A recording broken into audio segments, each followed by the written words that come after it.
Welcome to this version of our Tech Talk, and today I'm going to look to talk you through how to structure a tax-efficient investment portfolio.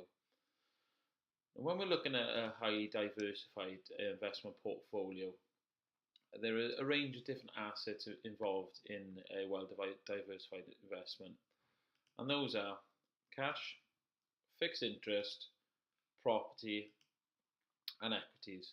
On equities then are split into two categories of accumulation equities and income equities, and each hold their own tax properties. Now, the different taxes involved in an investment, well, first of all, you've got your income tax, which can come at a rate of 0% if you're a non-taxpayer, 20% if you're a basic rate taxpayer, 40% if you're a higher rate taxpayer, and 45% if you're additional rate. And then you have capital gains, which come at a rate of 18% or 28% depending on your income tax position. But with the capital gains, you have an allowance offset each year if you use it. That allowance is currently set at £11,100. So basically what that means is you can earn a gain on a qualifying investment of anything up to £11,100 before you actually pay any capital gains. Now, with your diversified investment portfolio, there are a range of different taxes involved with each asset class. Now, how do these fit? So first of all, you got your cash, which is taxed at income tax. Fixed interest, again, is income tax. Your accumulation equities are taxed at capital gains. And then you have property, which is taxed on both sides. You get a bit of income tax and you get some capital gains tax. And same goes for your income equities. Now, what I'm going to run you through now is how we structure an efficient investment portfolio. So I'm going to run you through a scenario.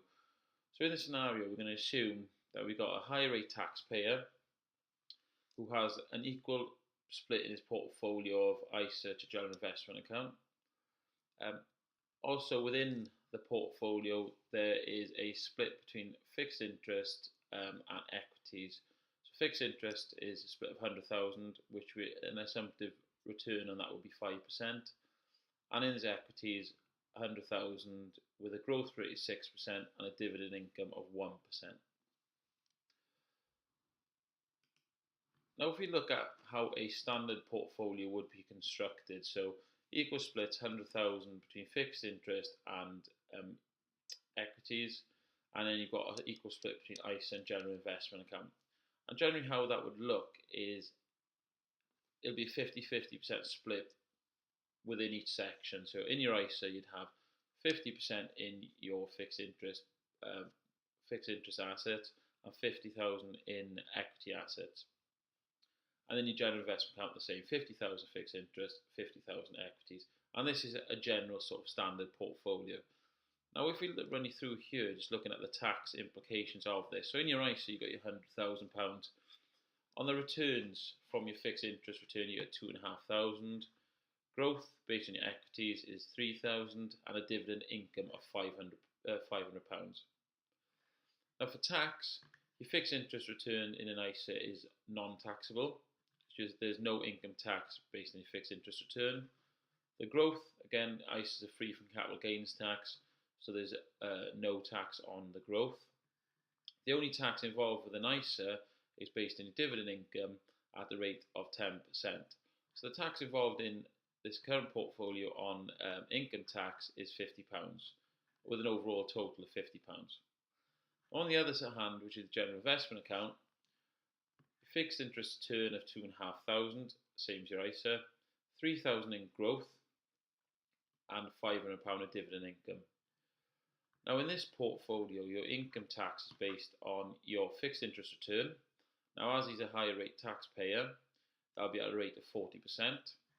The growth, 3,000, is subject to capital gains tax, but if you remember me saying, there's allowance of 11,100 before you pay it.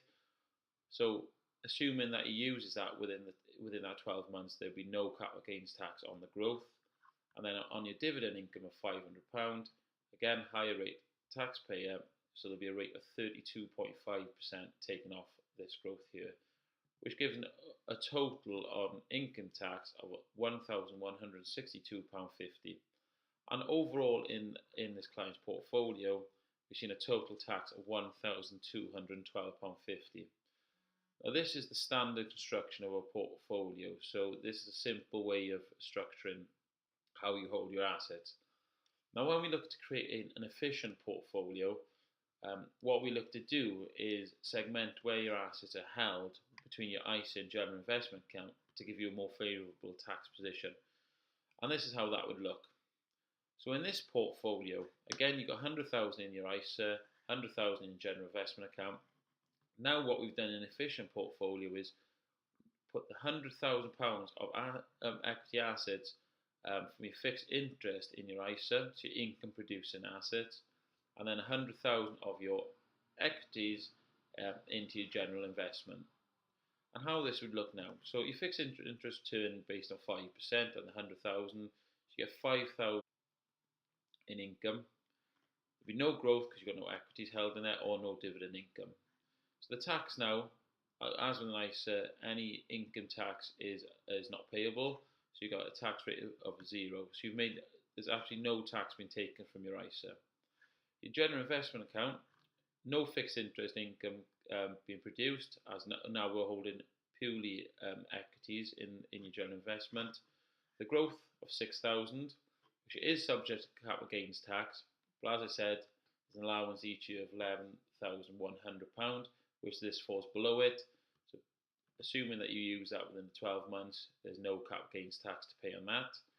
And then the dividend income of £1,000, which will be charged at a rate of 32.5%, because in this scenario he's a higher rate taxpayer, generating income tax of £325.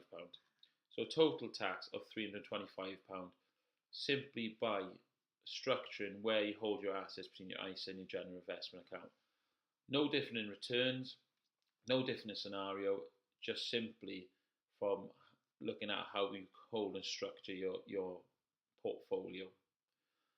So this, with careful planning and basing your tax position, is how we create an efficient portfolio. And in this scenario, we'd saved in 1 year over £900 worth of tax.